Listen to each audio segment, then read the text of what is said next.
I led troops through war zones. But the real betrayal came from my own blood. You serve your country for 38 years and you think you've seen it all. Combat, corruption, sacrifice, even loss. But nothing prepares you for betrayal from the people who share your blood. My name is General Curtis Maddox, retired U.S. Army. 4 stars on my shoulders, a bronze star for valor, and a chest full of ribbons earned over nearly 4 decades of service. I was stationed in 17 countries, led combat operations in Iraq, counseled presidents on national security. Yet nothing rattled me like what my own family did once I took off the uniform. It started with a phone call on a cold Tuesday morning. I was enjoying my retirement, finally catching up on some quiet. At 6:02 a.m. the phone buzzed. Caller ID, County Records Office. At first I thought maybe it was about property taxes. What I didn't expect was this. General Maddox, this is Allison from Wake County. We're calling to confirm your consent to transfer the deed for the property at 1317 Oakwood Road to Michael Maddox and Elizabeth Green. I froze. Michael Maddox, my nephew, Elizabeth Green, my sister's daughter. I hadn't spoken to either of them in over a year, not since the last family gathering turned into a shouting match over my late mother's estate. There must be a mistake, I told her. I haven't signed anything. Allison's voice turned professional. Sir, we have a notarized signature from your name dated last Thursday. It was submitted with a durable power of attorney document. Power of attorney? I hadn't signed over anything. And I sure as hell hadn't given anyone access to the house I grew up in. The same one my parents built after World War II. The same one I paid to renovate when Mama's legs gave out. This wasn't just a misunderstanding. It was a move. Someone was trying to take what my parents left behind. Let me back up. My father, James Maddox, was a Korean War veteran. My mother, Virginia, taught public school for 41 years. They weren't rich, but they were proud. Every dime they saved went into that 2-story brick house on Oakwood, a quiet spot tucked behind the old veterans' cemetery. When they passed, I inherited it. Not because I demanded it, but because I was the one who showed up. When my father fell ill, I was the one who moved him into the downstairs bedroom. When Mama's mind started slipping, I was the one who hired full-time help. My siblings, well, they had lives too. They'd show up for Thanksgiving, maybe Christmas, and always left early. After the funeral, I told them, whatever's here, you're welcome to take what means something. But the house is staying in the family, I'll keep it up. They nodded, said it sounded fair. And I believed them. That was 6 years ago. What I didn't know, what I never imagined, was that my nephew Michael had gone behind my back. He'd gotten a lawyer, forged documents, and somehow convinced a notary that the frail signature on that paper was mine. He'd filed a fraudulent power of attorney, one that claimed I was mentally declining and unable to manage my own affairs. Let that sink in. A 4-star general, fully lucid, diagnosed by a fraud as incompetent, all for one house. But this wasn't about the house, not really. It was about the symbol of it, the inheritance my parents had built, the legacy of a family line that valued honor. It wasn't the brick, the roof, or the walls. It was the principle that what's rightfully yours, earned through sacrifice and stewardship, should be safe, even from family. Apparently not. I contacted my lawyer. His name's Tom Caulfield, a Marine-turned-attorney with a gut for injustice and a temper just shy of legal. After reviewing the documents, he looked up at me and said, "Sir, you've been targeted. This isn't a mistake. It's a hit job in paperwork." Within 48 hours, we filed an injunction to stop the transfer. The county froze the transaction, but the damage was already done. Michael had already moved into the house. He was living there, sleeping in the master bedroom, parking his car in the same driveway my father had built with his bare hands. And worse, he was remodeling it. ripping up the old hardwood floors my mother loved, painting over the living room's pale blue walls she'd always said reminded her of the sky over Fayetteville. It felt like someone was tearing apart my memories one nail at a time. I went to confront him. I pulled into the driveway in my truck and walked up to the front porch I'd walked as a boy in combat boots, now in retirement loafers. I knocked twice. He opened the door, eyes wide, like he didn't expect me to show up. "Uncle Kurt," he said, "didn't know you were in town." "I live 20 minutes away," I said, keeping my voice steady. "You want to explain why your name's on a fraudulent deed?" His face changed, smile gone, jaw clenched. "I don't know what you're talking about," he said. "You signed it, we had it notarized." "That signature isn't mine," he shrugged. "Well, it is now. Maybe you should just enjoy retirement." I stood there, heart pounding, not from rage, but from the sheer coldness in his eyes. This was the same boy I once helped raise when his father walked out. The same kid I taught to throw a fastball. I used to tuck him in when his mom worked late. Now he was looking at me like I was the intruder. That night I didn't sleep. Instead, I opened the old army safe in my study. Inside were journals, medals, papers, and an envelope my mother gave me before she passed. "Open this if anyone ever questions what's right," she told me. Inside was her handwritten will, the original, with her own script naming me as sole trustee and caretaker of the house, not for selfish gain, but because she trusted me to protect it. The notarized version filed with the court? It was mysteriously missing that clause. And that's when I knew. This wasn't just about greed. It was a full-blown conspiracy. Someone had altered the will, and someone inside the county office had helped them do it. And if there's one thing the Army teaches you, it's how to track an enemy through the fog. They thought they stole from a tired old man. What they didn't know was that they just declared war on a general. You can strip a man of medals, his command, even his retirement rank. But when you come for what he's earned with sweat, duty, and dignity, you better expect him to fight. And that's exactly what I plan to do. With my mother's original will in hand, Tom, my lawyer, and I headed straight to the courthouse. "This is the kill shot," Tom said, holding the envelope up like it was evidence in a battlefield tribunal. "But we still need to figure out how they got the altered will past the probate clerk." He wasn't wrong. According to court records, the version filed had my mother's name, but pages 2 and 3 had a different font. Page 4, where she named me trustee, was missing altogether. This wasn't a coincidence. It was a deliberate substitution, and whoever did it had inside help. You don't just walk into the county records office with a bootlegged will and have it accepted without someone looking the other way. And that's when I remembered the name on the notary stamp. Green and Taylor Legal Services. Elizabeth Green, my niece. A paralegal, fresh out of community college. I called her once after my sister died, offered to pay for her last semester. She said thanks and never picked up again. Now it all clicked. Michael and Elizabeth weren't just cousins. They were in on this together, and they were trying to beat a 4-star general with paperwork and lies. Tom launched a formal complaint with the probate judge. We also filed an emergency motion to challenge the existing will and present the handwritten original. The judge scheduled a hearing for the following week. In the meantime, Michael, my nephew, continued gutting the house. I drove by and saw a dumpster out front overflowing with my parents' furniture, their books, my mother's piano, and even my dad's army footlocker. They were erasing a legacy like it was garbage. That was the hardest part. You expect betrayal from enemies. You don't expect it from the kid whose diaper you changed. A few days before the hearing, Tom gave me a heads up. "Kurt, you're going to have to testify," he said.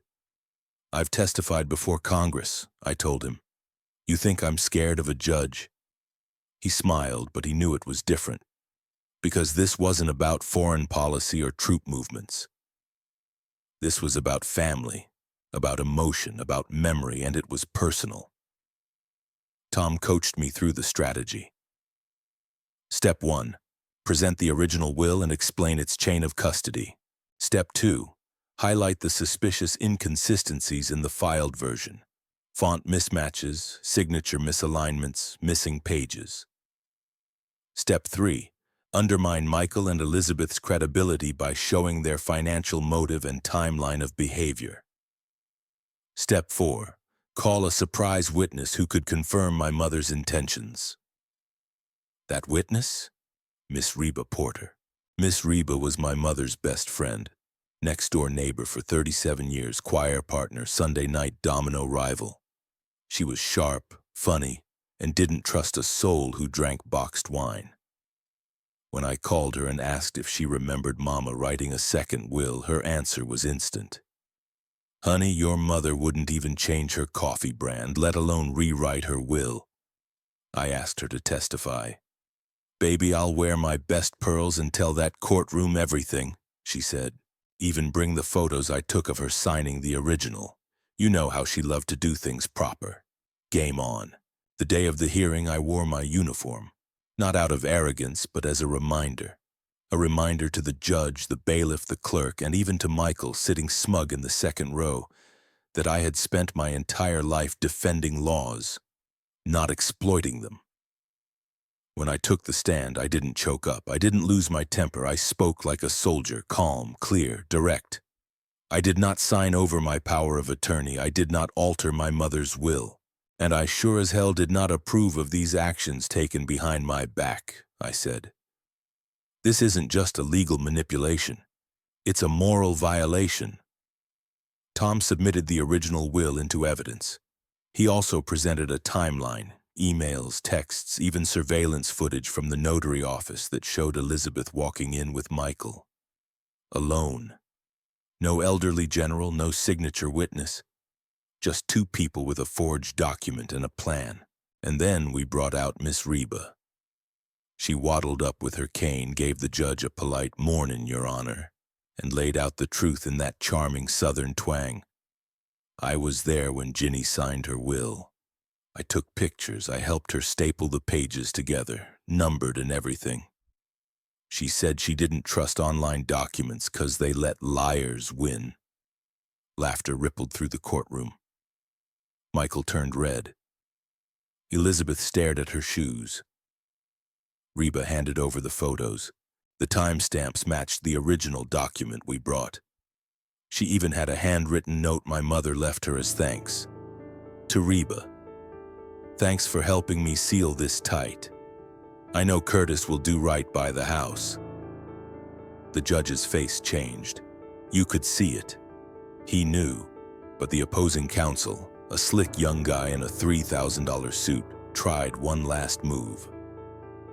General Maddox, isn't it true you've been under treatment for PTSD? Could it be possible your memory is selective? I didn't flinch.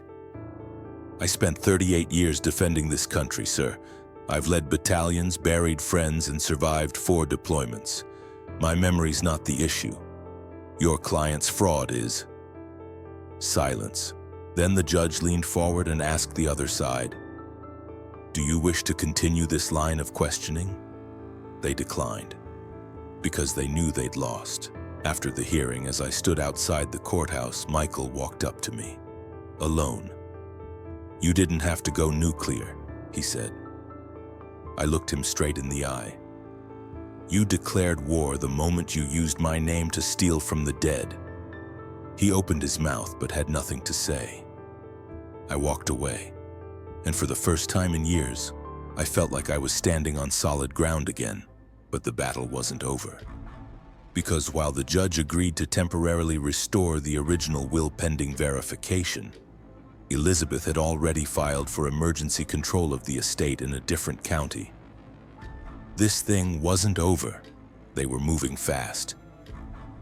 And I had just gotten started. You know what they don't teach you in leadership school? How to fight a war when the enemy doesn't wear a uniform and the battlefield is buried in court documents and shady paper trails. After our initial court win, I thought we had the upper hand. We had the original will. We had the neighbor's testimony. We even had photos that backed up the timeline. But then came the real twist. My niece, Elizabeth, had already filed a motion in neighboring Franklin County seeking emergency control of the estate based on the false claim that I was mentally unfit and absent from duty. She didn't file it as family.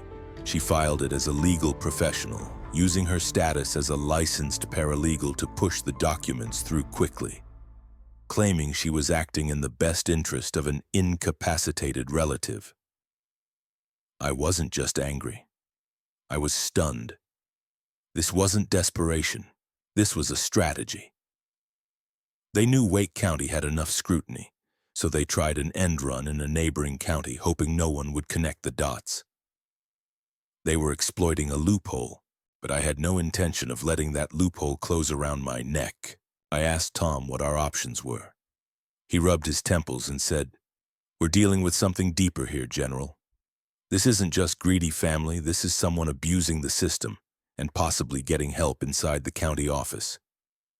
I said, "Then it's time we started investigating like I'm back on deployment." And I meant it. We started digging. Tom pulled favors with a buddy at the State Bar Association who ran Elizabeth's credentials. Turns out she'd failed the state ethics test twice before finally passing.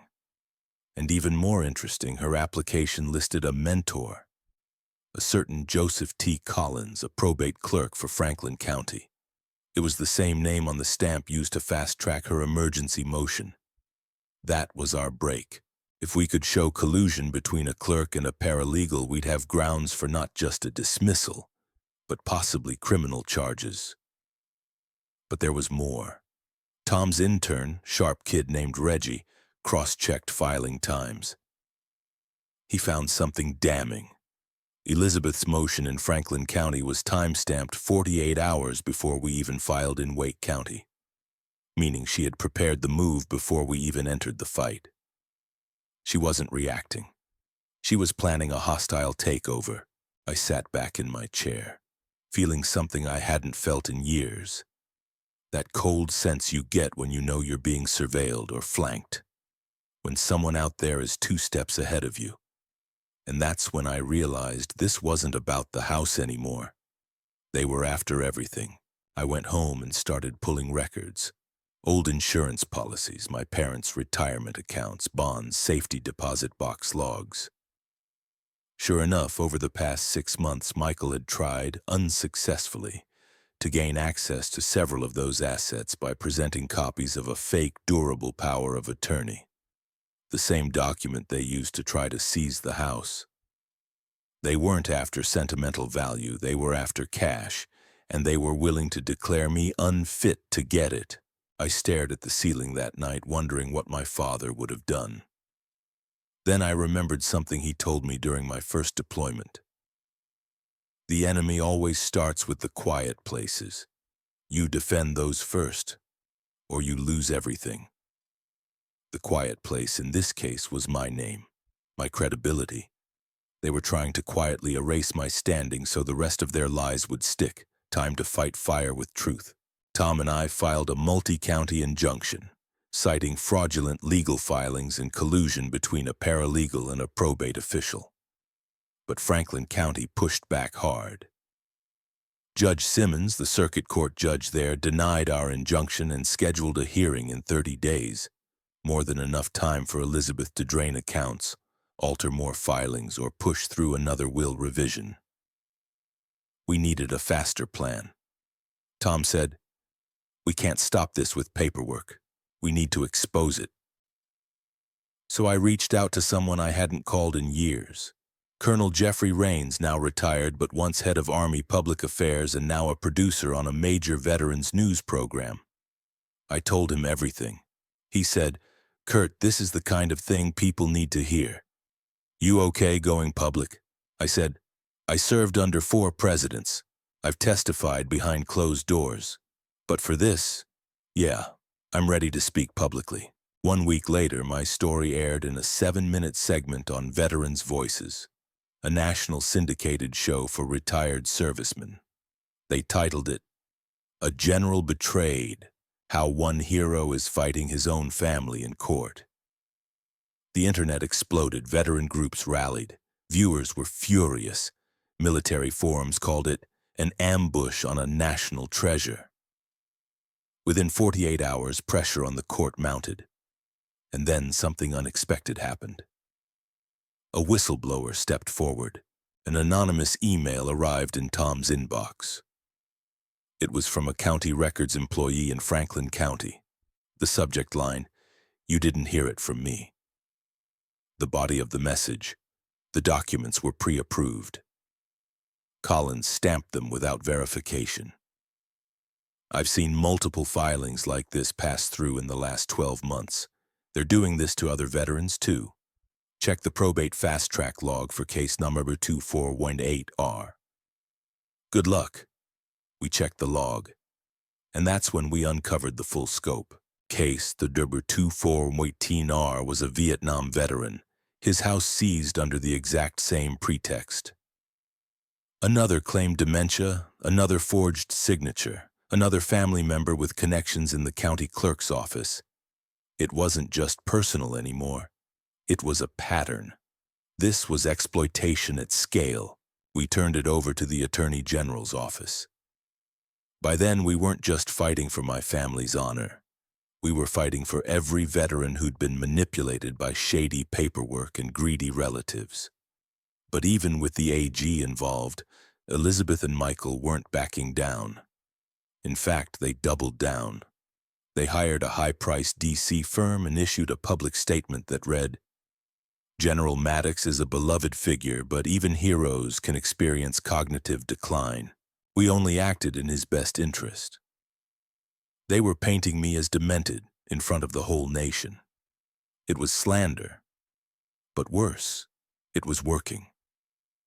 Some public comments started saying things like, "He's just mad he lost control," or "Maybe he really is slipping." The kind of talk that poisons credibility fast. I sat in my study that night, holding my mother's will in one hand and my Bronze Star citation in the other. One was proof of my duty to family. The other was proof of my duty to country. And I realized they weren't separate battles. They were one. This was my mission now, to fight for every veteran who thought they'd be safe in old age, for every father, mother, soldier, sailor, and airman whose name should mean something, even after the guns go silent.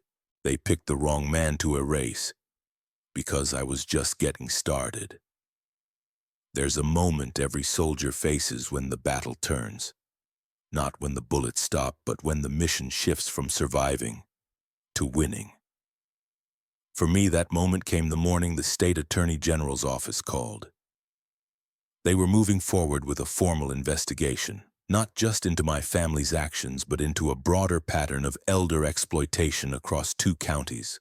"We're reviewing 6 cases that show similar forged documentation," said the investigator. "You, General Maddox, are unfortunately not the first." That line stuck with me. Not the first. And that's when I knew this wasn't a family drama anymore. It was a national story, because if someone could falsify a power of attorney, submit forged wills, and move assets in a veteran's name without anyone questioning it, then how many others out there were sitting ducks? How many veterans? How many Americans? Tom and I met with a coalition of veteran advocates in Raleigh. Some had lost homes. Others were fighting for guardianship rights after bogus filings by concerned relatives.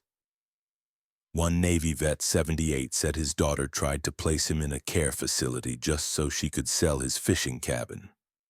Another, a retired Air Force pilot, had his name removed from a joint account after his nephew declared him nonverbal in court. It was a playbook, a system, and the legal loophole they exploited? One word: incapacity. If someone declares you incapacitated, and they have a fake medical opinion or forged document, you lose nearly all your financial rights until you prove you're sane again. And proving sanity? That's harder than it sounds. We needed to do more than defend. We needed to strike back. So I agreed to testify publicly, again. But this time not in a courtroom, in front of the State Veterans Oversight Committee. They held the hearing in a packed State House auditorium, cameras everywhere, reporters scribbling, families crying, and me, standing in full uniform once more. I looked the chairman in the eye and began, "My name is General Curtis Maddox. I've served this country for 38 years. I've led troops through gunfire and chaos, and I've seen the very best and worst of mankind. But nothing prepared me for the betrayal of my own blood or for how easily the system helped them do it. This isn't just about one house. It's about how the tools of our legal system can be weaponized against the very people they're supposed to protect. I don't want vengeance. I want change." After my statement, the room stood up and clapped. I didn't expect that.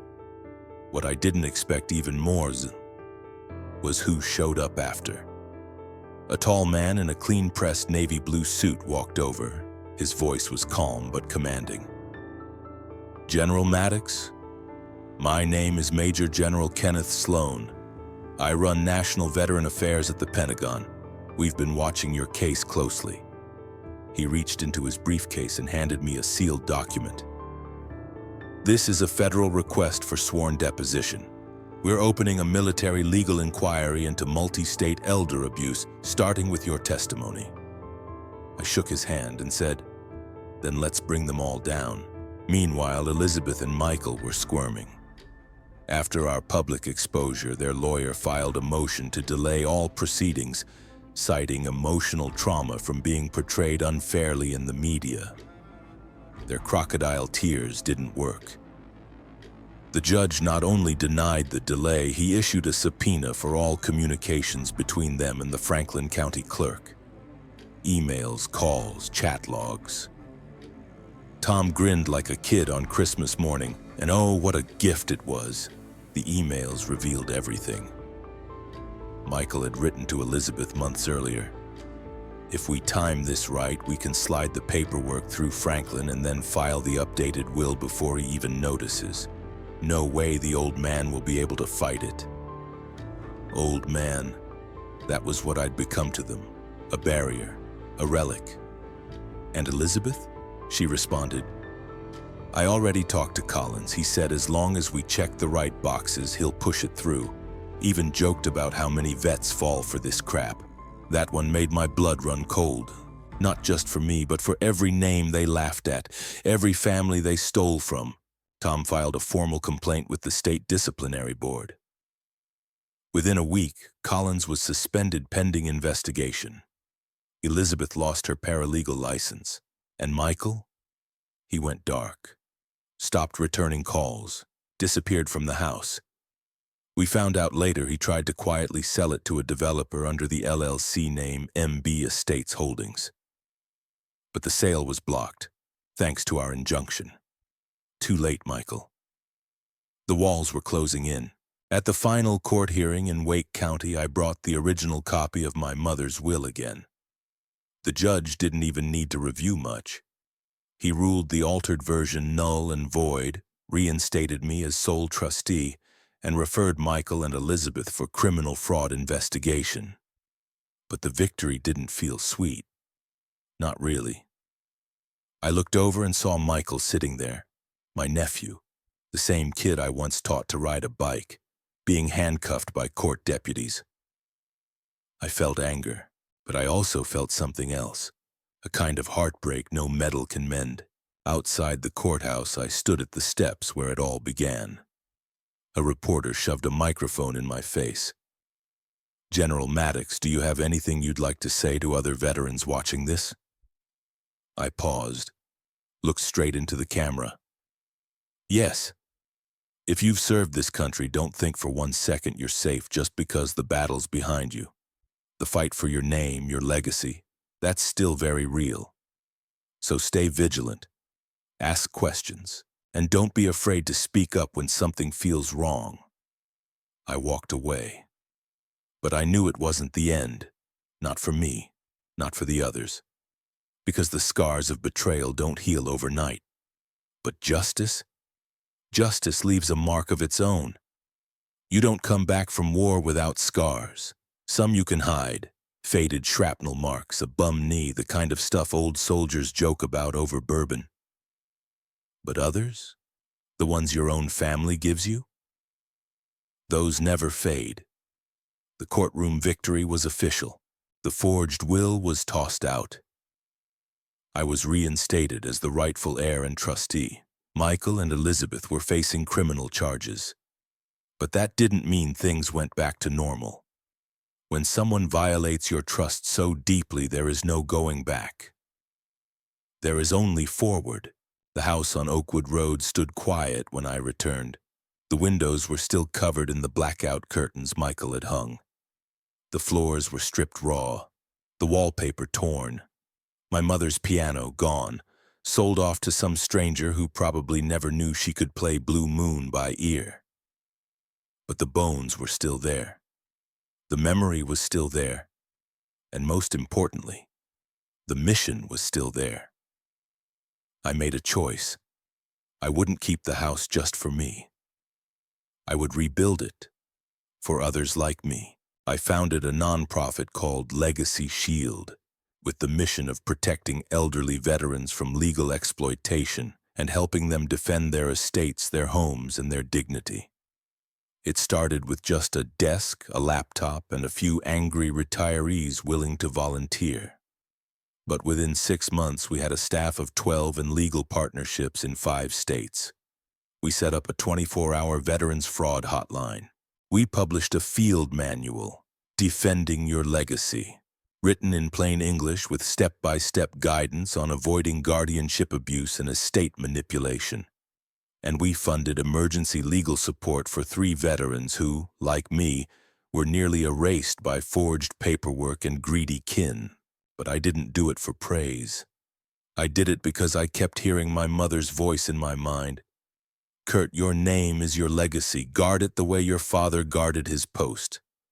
And guard it I would. One rainy morning, about 8 months after the final court date, I got a letter in the mail.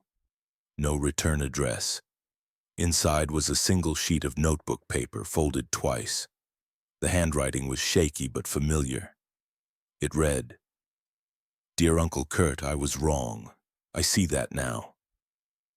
I let myself believe money could heal something broken in me, but it didn't. It made it worse. I hope one day you'll forgive me, not for what I did, but for what I became. Michael." No phone number, no address, just that. I sat at the kitchen table and stared at the words for a long time. I didn't cry. I didn't tear it up. I folded it neatly and placed it inside the same file where I kept my mother's will. Let the law handle punishment. I wasn't here for revenge anymore. Later that month, I got a call from General Sloan, the one from the Pentagon. He said the Department of Defense was creating a task force on veteran estate abuse, and they wanted me to serve as an advisor. I laughed and said, "I'm retired." He replied, "Justice doesn't care about retirement, sir." So I signed on. I traveled to D.C., gave testimony before Congress.